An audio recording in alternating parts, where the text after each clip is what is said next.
অসমীয়া আৰু ৰাজবংশী ভাষা সংস্কৃতিৰ গৱেষক, লেখক, সাহিত্যিক পেঞ্চনাৰ তথা কমতাৰত্ন অম্বিকাচৰণ চৌধুৰীৰ ৯৫ সংখ্যক জন্মদিনটো আজি বঙাইগাঁও জিলা সাহিত্য সভাৰ উদ্যোগত আৰু বঙাইগাঁও শতদল শাখা সাহিত্য সভাৰ সহযোগত দিনজোৰা কাৰ্যসূচীৰে উদযাপন কৰা হয়।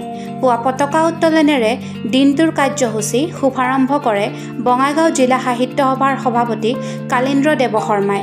স্মৃতি তৰ্পণ কৰে বঙাইগাঁও শতদল শাখা সাহিত্য সভাৰ সভাপতি ধীৰেশ চন্দ্ৰ ৰায়ে। কমতাৰত্ন অম্বিকাচৰণ চৌধুৰীৰ প্ৰতিচ্ছবিত মাল্যাৰ্পণ কৰে বঙাইগাঁও জিলা সাহিত্য সভাৰ প্ৰাক্তন সভাপতি ৰোহিণী কুমাৰ চৌধুৰীয়ে।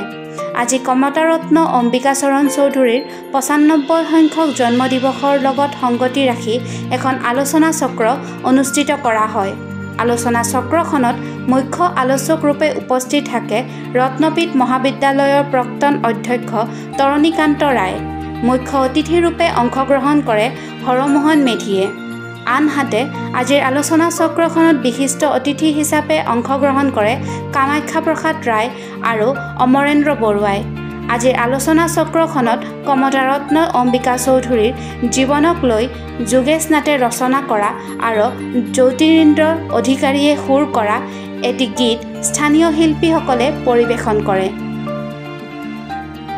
বঙাইগাঁৱৰ পৰা উদয়ননাথ, নিউজ টাইম 3।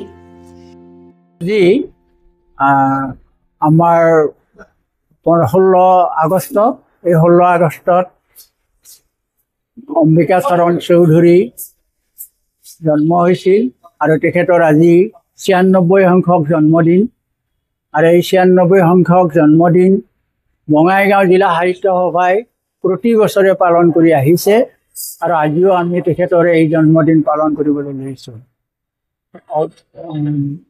কমতাৰত্ন অম্বিকাচৰণ চৌধুৰী এজন সাহিত্যিকেই নহয়, তেওঁ এজন ভাল গৱেষকো আছিল আৰু কমতাপুৰ ৰাজ্যৰ কাৰণে তেখেতে বহুত কাম কৰি থৈ গৈছিল আৰু তেখেতক জীয়াই ৰখাৰে আমাৰ প্ৰয়াস আৰু সেই প্ৰয়াস আমি ৰাখিবলৈ চেষ্টা কৰিছোঁ।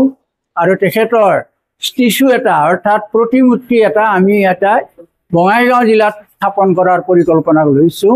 আজিৰ সভাত এই পৰিকল্পনাটো, এই প্ৰস্তাৱটো গ্ৰহণ কৰা হৈছে। এইটো অতি এটা সুন্দৰ পদক্ষেপ। এগৰাকী সাহিত্যিক, এগৰাকী সমাজ শিক্ষক, অকল অসমেই নহয়, সমগ্ৰ কমতাপুৰ অঞ্চল বা আমি যদি বহল ভিত্তিত ক'বলৈ যাওঁ সমগ্ৰ দেশকে উন্নয়নৰ দিশত আগবঢ়াই লৈ যাব বিচৰা, ভাষা সংস্কৃতিৰ উন্নয়নৰ যোগেদি, সাংস্কৃতিক স্পন্দনৰ যোগেদি ঐক্যবদ্ধ হ'ব বিচৰা এজন ব্যক্তি আছিল অম্বিকাচৰণ চৌধুৰী। তেওঁ কমতাৰত্ন উপাধিৰে বিভূষিত আছিল। অসম চৰকাৰৰ বীৰ চিলাৰায় বঁটা প্ৰাপক আছিল আৰু তেওঁ এগৰাকী শিক্ষাবিদ আছিল আৰু এগৰাকী ইতিহাসবিদ তথা এগৰাকী তেওঁ গৱেষক, মৌলিক গৱেষক। তেওঁৰ এই গুণবিলাকৰ প্ৰতি আকৰ্ষিত হৈ তেওঁৰ গুণমুগ্ধ ৰাইজে তেখেতৰ জন্মদিনটো অসম সাহিত্য সভাৰ বঙাইগাঁও জিলাৰ উদ্যোগত প্ৰতি বছৰে পালন কৰি আহিছে আৰু তাৰ জৰিয়তে তেওঁৰ কৰ্ম আদৰ্শক জনজীৱনৰ প্ৰকাশ কৰিবৰ কাৰণে তেওঁলোকে এটা আন্তৰিক প্ৰচেষ্টা চলাই আহিছে।